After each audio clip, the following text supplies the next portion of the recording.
So now it's time to work on our week one individual project. You're going to be creating a magazine. So the topic content is all up to you. So it's going to require a little bit of research. It's going to involve looking around, seeing what you're interested in, and I would highly suggest finding something that you are interested in, that you have a passion about, because it will make working on the project more exciting and fun. However, I mean, it's totally up to you. So what I was most interested in recently was different Photoshop techniques as far as it relates to lighting, um, and some of those things. I really like to see different Photoshop effects, so I started researching them. Then I had to come up with a design. I had to come up with a magazine name. I had to figure out what did I want it to look like. Where was my imagination coming from? Now, I spent a lot of time in this process. I sketched out different layouts. I also wrote down different names. I looked at different tutorials. I spent a lot of time on Google Images trying to figure out, is there anything that really like sticks out to me, and things like that, to work on this. Then I really had to think through the process of what pieces I'm going to do in Photoshop, which pieces am I going to do in InDesign, and how is it going to come together? Because once you have the cover, you would think the content comes along fairly easily. Well, you're responsible for the content. So what is the content going to be about in this magazine?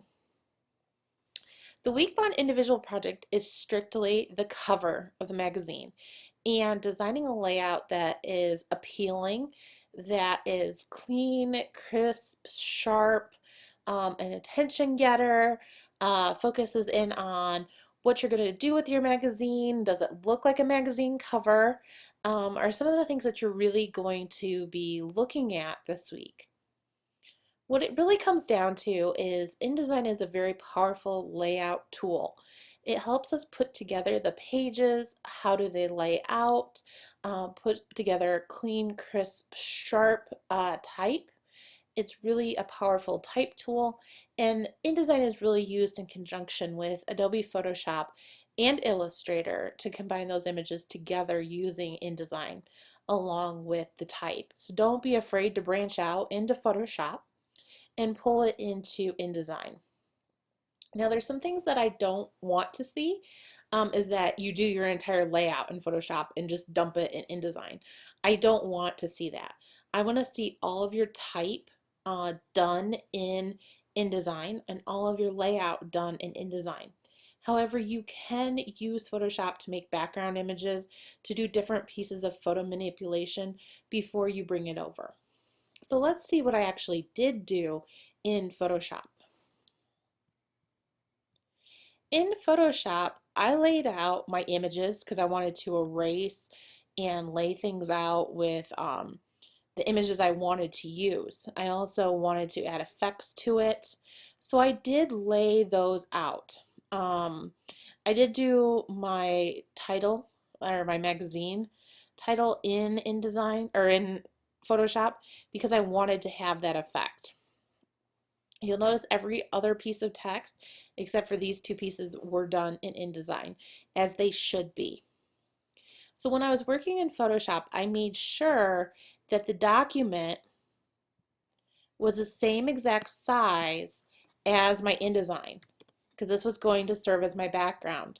So 7.5 inches, height 10, resolution is 300, and CMYK color, which is used for print. CMYK is for printers. So CMYK stands for cyan, magenta, yellow, and black. I did all of this in inches. 300 dpi is the resolution for a printer. So when I hit OK, here's my canvas to work on. I'm going to right click and I'm going to get my rulers to change. And what I did was I did pull out a guide around, and I set it at 1/4 of an inch all the way around, and that's what I designed within. My background does go out to be the full size, but everything else is within this this area in the center here. The reason I do that is to avoid any cutoffs that the printer may have. Literally actually cutting with like scissors or a paper cutter, or the printer itself that can't print edge to edge. So that's why I have this 1/4 inch all the way around. And you can see that in this document as well. So you can see I left room for my type areas, for my headings, of my articles. I left areas all around so that I can get where I want it to go. I also save this as a JPEG. You can save it as a Photoshop document, and InDesign will bring it in. So it's up to you as to what you want to save it as. Another quick tip is that you should have a folder with all of your images, all of your Photoshop documents. Everything should be kept inside a folder so that it's easy organization. You can find everything for it, and it will be easier when it comes time to package your document, and I'm going to show you how to do that, and submit it. So it will save you a lot of time doing that. I also used this document, my Photoshop document, to set up things like the table of contents. I used it to set up the food advertisement as well. So let's head back on over to InDesign. I'm going to go ahead and do a new document. So I'm going to go File, New, Document. I showed you how to do this in the other video, but we'll just go ahead and do it again. We'll keep all these the same, and I'll do 7.5 IN. Remember, I need to keep with IN because right now it's still measuring in picas until I change it. So I have to tell it it's inches. I'm going to do a margin of 0.25.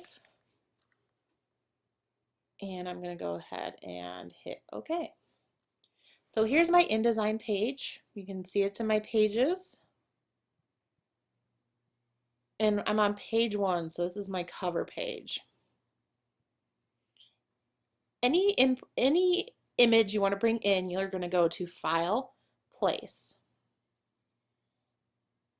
So I can place my PSD if I want, and I saved them out as JPEGs, and the reason I did that was I did multiple things in my magazine cover, so anytime the PSD gets updated, so does my InDesign document, so I didn't want that to happen.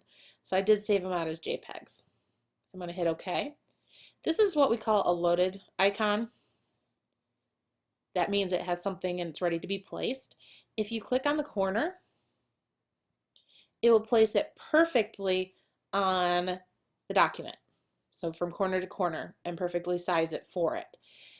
You may see that's a little pixelated. This is not going to be pixelated when it comes to the printer or the PDF document you'll be submitting.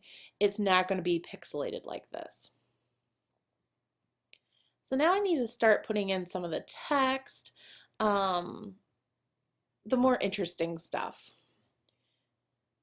So if I need to make a text box, and I was doing techniques and tutorials was the type I used. And I might have spelled it wrong. It's black, so if I highlight it, I can change the color. And I definitely did misspell it. I love the character panel. That's my favorite. So I normally just pull that off, so I always have it out on my stage there.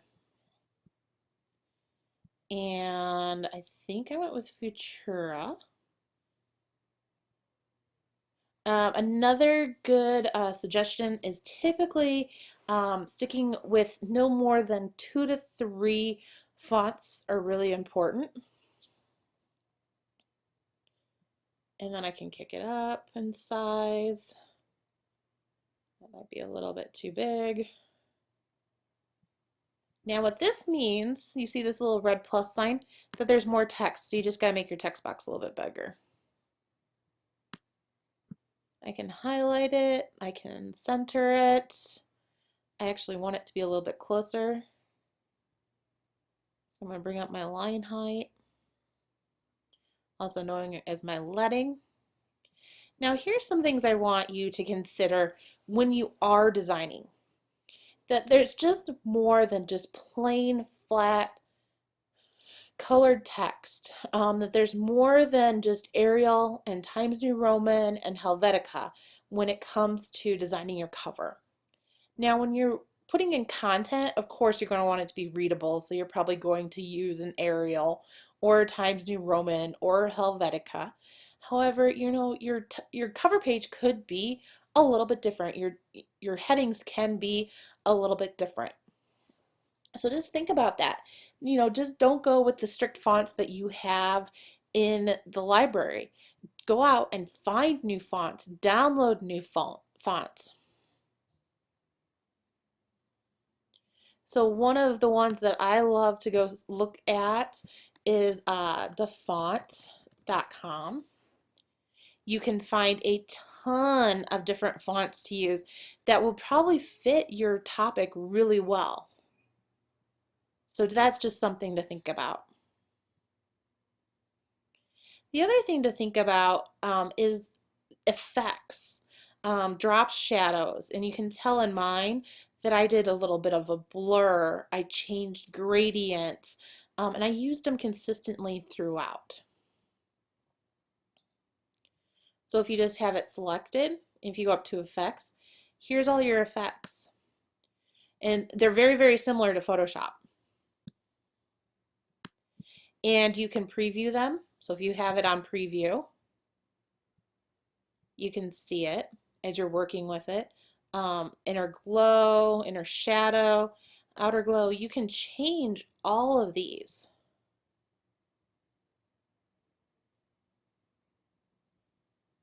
You can change the color.